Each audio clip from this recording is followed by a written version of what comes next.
we put the wrenches on the nuts, and we seen that the Pittsburgh slipped and maybe the Gearwrench slipped. So what I'm going to do is I put an Allen wrench in this vise, and we're just going to take a 13 millimeter Gearwrench, Pittsburgh, Icon, Snap-on, and Carlyle, and we're going to put them all on this, and we're going to see if they slip. Now this is not a perfect fit, but it's as close as I have to the wrenches that I have. So this is really going to test them teeth, as we're going to see. Now it will put a disadvantage at the ones without the teeth, but that's kind of the point, is they are at a disadvantage in some cases, and in some cases they're at an advantage. If you don't want to mar your bolt up, if you're using stainless bolts, anything like that, you don't want to mar them bolts or nuts up. If they're something that you want to keep looking good, you don't want to mar them up. So you can use the non-teeth ones and have an advantage at some points in some cases. So let's start off. I can't get diamonds so fast, and I'm gonna take you traveling the world. But I can love you. Yeah, I'm gonna love you. I'll give you all of what I've got. I'm gonna love you, babe. Cross my heart and hope to die. And I'm putting the pipe on it again. And we should be able to get a shot at any flex in this open end and see if this thing slips. As we see, it is not a perfect fit.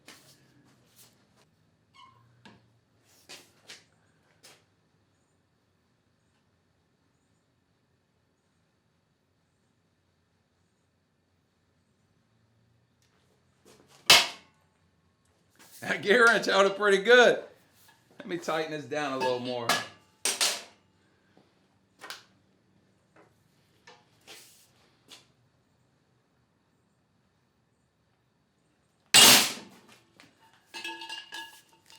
Okay, we seen it did slip off on the gear wrench, and we can see it did leave an indentation on the inside of the gear wrench. So let's try the Pittsburgh.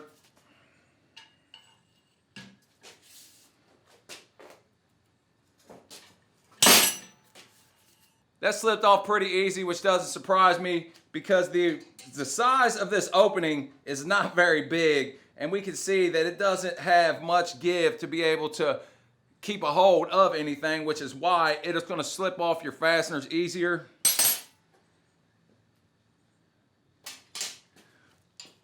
Next, we're going to try the Carlyle.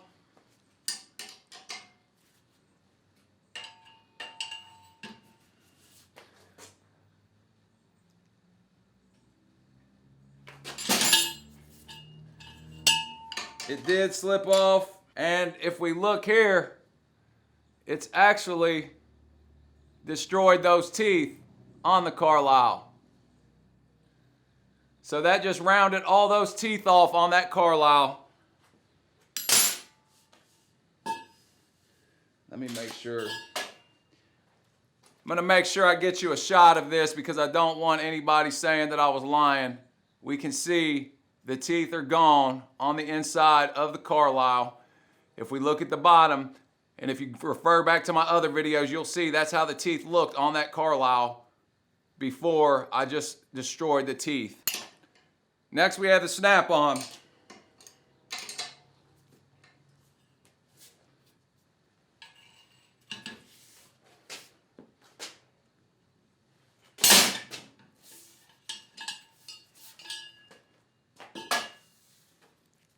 And we can see the teeth are still intact on the Snap-on.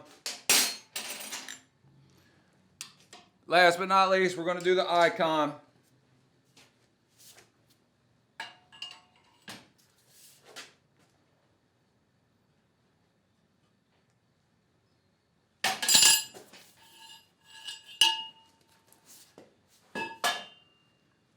Show you it's the same wrench. We can see the teeth on the Icon have been damaged as well.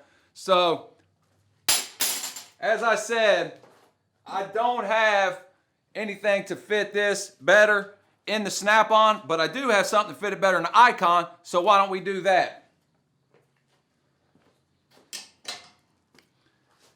We can see this is the 1/2 inch Icon.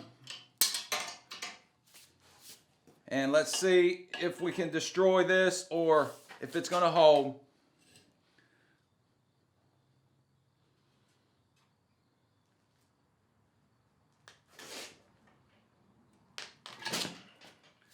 Man, it held pretty good.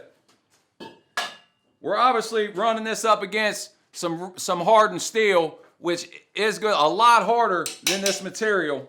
But let's look at the teeth, and we can see the teeth on the icon have been destroyed on the top, and we can see the difference on the bottom. They've also been marred as well. There still are a few teeth on the bottom on the icon, but for the most part, the teeth have been destroyed on the icon, Carlyle, and yet the snap-on teeth still are in pretty good shape. You can see some evidence of the teeth rounding down, but it is still intact, better than the Carlyle and better than the icon.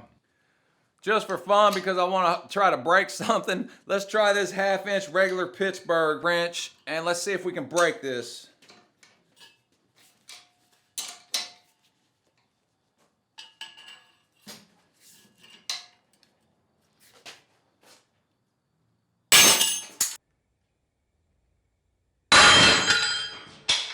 And there it went.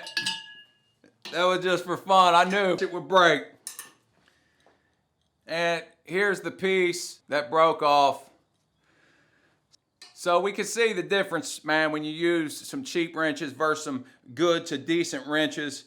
Now, granted, the Carlyle and the icon teeth were pretty marred. With that being said, the snap-ons were marred as well, just not as bad as those. But we are turning this on some hardened steel. And I'm just impressed that the icon didn't break when I put the pressure on it. But I think that's shown enough. Let's go ahead and end this. Well, there you have it. And I think they did pretty good.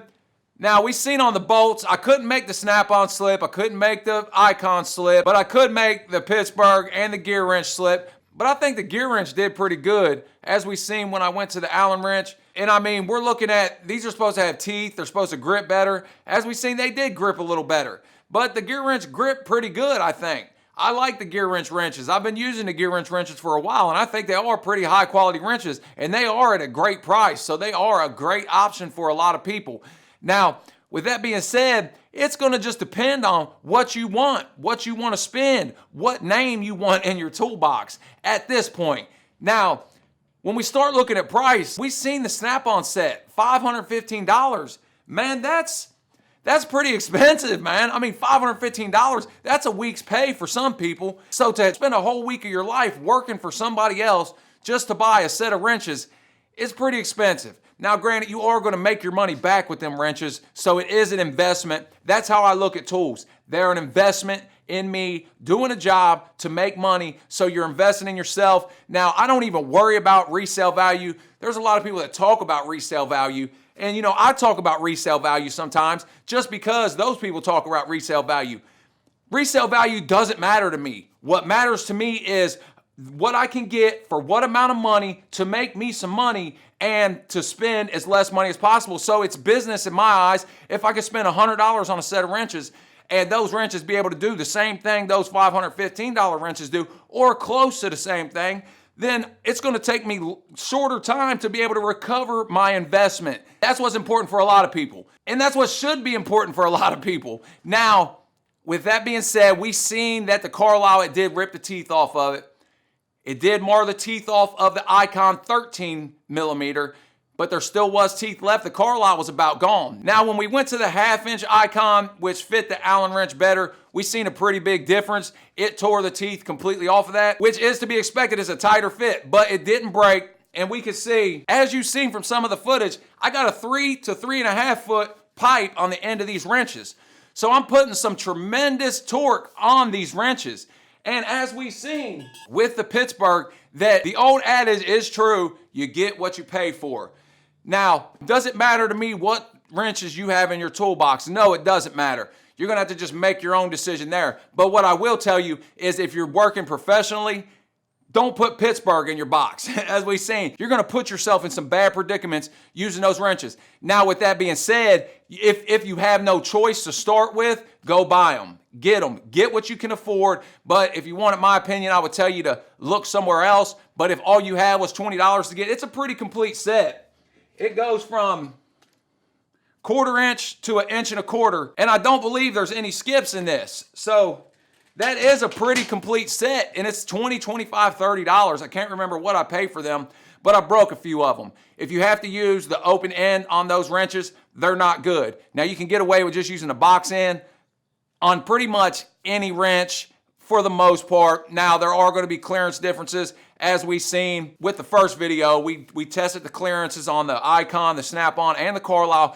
They were pretty similar. Now, there is a standard of minimum clearance that these wrenches are supposed to have, and I can't remember what it is, but I think it's .030 or something, minimum clearance for the wrenches. Now, as you go down smaller, the clearances are smaller, and as you get up bigger, the clearances are bigger, and that's the bigger the bolt you use, the less you have to worry about rounding that bolt off. Those bolts are pretty tough. I've used 2.5 inch sockets on 2.25 inch bolts before and been able to get them off. Now, you don't really want to do that. You want it to be as tight as possible, but the bigger the bolt is, the less chance you have of rounding it off. Now, with that being said, if it's rusty and everything, you obviously want it to be tight, but I'm just speaking generally. The smaller bolts are the ones you got to worry about. As we've seen, I twisted the head off the 3/8 bolt on every one I used on the good wrenches. It twisted off on the Snap-on and twisted off on the Icon. Now, with that being said, we did see the Snap-on, the teeth were not, they were marked up, but they were not as marred as the Carlyle or the Icon. So, in my opinion, man, the Snap-on wrenches probably are better quality, but now it's just going to come down to price. Are they $415 better quality? I'm going to have to say no. And, but that's just my opinion. If you want to spend $515 on 10 wrenches, then more power to you, brother. I have no problem with it. But me personally, I would go out and look towards Gearwrench, Carlyle, Icon, Milwaukee, things in that price range, and stay away from the tool trucks, because I'm going to tell you now, their wrenches are expensive. And Mac wrenches, they're decent wrenches. Snap-on wrenches are the best wrenches in my opinion. They are better than all of these wrenches. They're better than any wrench I've ever tried. Wright makes some pretty good wrenches, and they're cheaper than Snap-on. If you want to stay in the American-made tools, I would look towards Wright. They do have a great set of wrenches with the grip similar to the Snap-on, Carlyle, Milwaukee, and Icon. So those are a great alternative to somebody that prefers American tools. And if you do prefer American tools, there's nothing wrong with that. If you're not worried about it being American, then I would look towards the Taiwan, Carlyle, Gearwrench, and Icon. Those seem like pretty good wrenches. I'm impressed. Once again, I think that they're pretty decent wrenches. They held up pretty good. And as you've seen, I mean, I went out to the truck. I tried to take off some exhaust manifold bolts. They came out pretty easy. I've rounded off, I don't know how many of those bolts, taking exhaust manifolds off, and it can be a bad day if you can't get those things off. So I was happy that both the Snap-on and the Icon gripped those bolts and took those bolts out. And I also went to a bigger size on the Icon, and I don't know if you've ever done that before with the old hammer trick, but I've done it quite a bit. And, you got to do what you got to do sometimes. Now, granted, if I was down there, I wouldn't be using a wrench on those big bolts. I would have been using an impact and an impact socket. But with that being said, this is a wrench video, not an impact socket video. But anyway, if you enjoyed this video and you haven't subscribed to my channel, go down, subscribe below, because I got a lot more coming, a big one coming. You're not going to want to miss it. I guarantee it. I appreciate each and every one of you. And as I said, each man's going to make his own choice. The choice is on you. Look at all the information you got and make your choice. Don't listen to me. Don't listen to him. Don't listen to her. Listen to everybody and make your own decision. But till next time, stay real.